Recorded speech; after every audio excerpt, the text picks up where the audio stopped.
5 seconds. Start.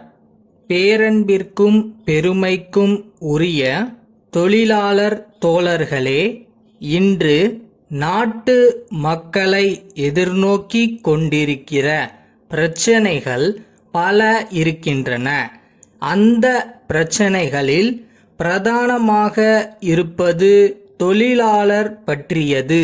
ஆகவே தொழிலாளர் நல அமைச்சர் என்ற முறையில் நீங்கள் என்னை இந்த கருத்தரங்கிற்கு தலைமை தாங்க செய்திருக்கிறீர்கள் என்று நான் கருதுகிறேன்.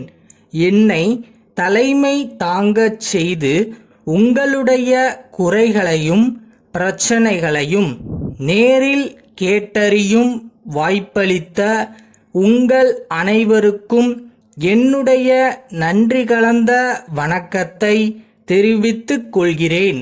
இக்கருத்தரங்கில் கலந்து கொண்ட பல தோழர்கள் பல்வேறு விதமான கருத்துக்களை தெரிவித்திருக்கிறார்கள்.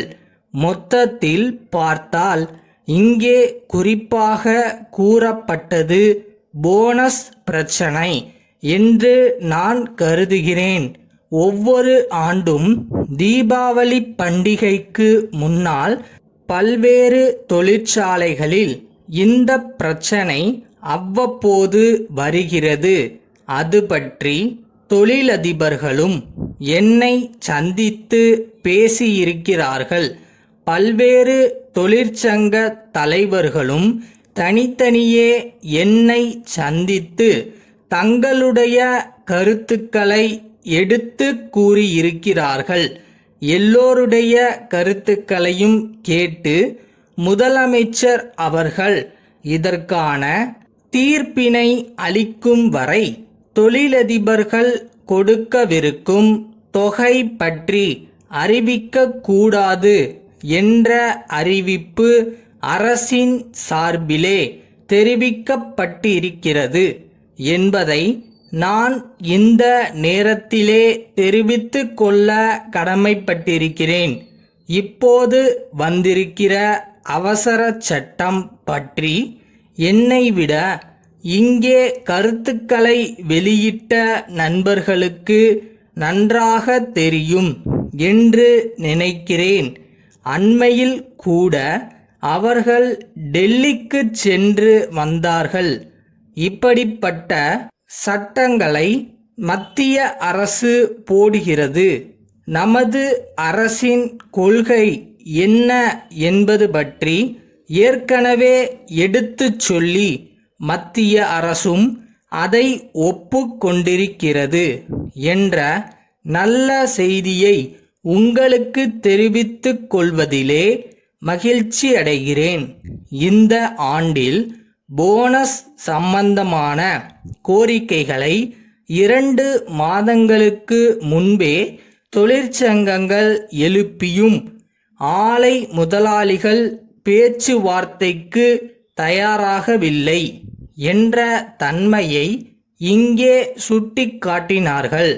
அதே நேரத்தில் போனஸ் சம்பந்தமாக இப்போது அவசர சட்டம் ஒன்று வந்திருக்கிறது என்பதையும் அவர்கள் உணர்ந்திருக்கிறார்கள். அந்த அவசர சட்டம் ஏற்கனவே தொழிலாளர்களுக்கு உள்ள உரிமைகளை பறிக்கின்ற காரணத்தால் இதை மாற்றுவதற்கான நடவடிக்கைகளை மாநில அரசு மேற்கொள்ள வேண்டுமென்றும் கேட்டுக்கொண்டார்கள். மாநில அரசு நடவடிக்கை எடுப்பது ஒருபுறம் இருந்தாலும் இங்கே எடுத்து வைக்கப்பட்ட கருத்துக்கள் எல்லாம் மத்திய அரசுக்கு விரைவான நடவடிக்கை எடுப்பதற்காக தெரிவிக்கப்படும் என்று நான் உறுதி கூறுகிறேன்.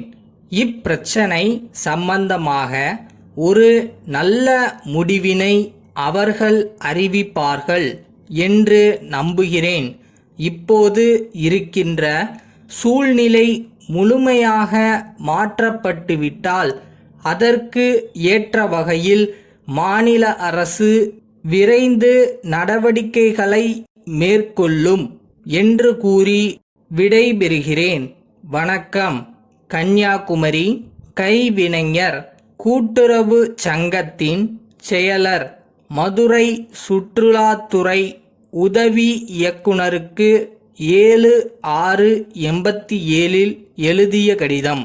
ஐயா, எங்கள் சங்கத்தில் 60 உறுப்பினர்கள் இருக்கிறார்கள்.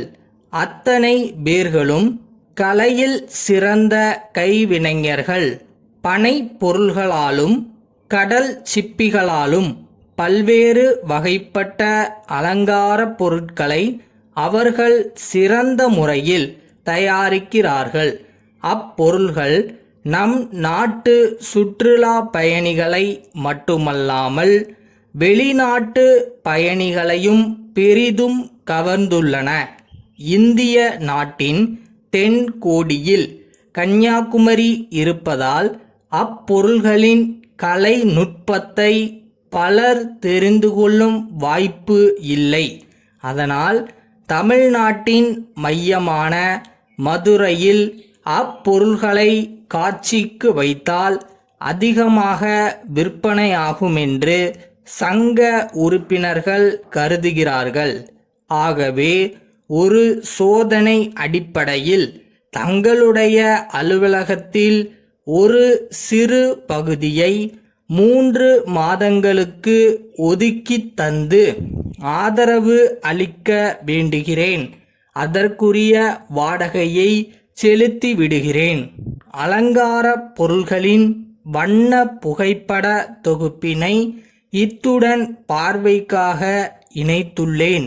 விரைவில் தங்கள் பதிலை எதிர்பார்க்கிறேன். தங்கள் நம்பிக்கையுள்ள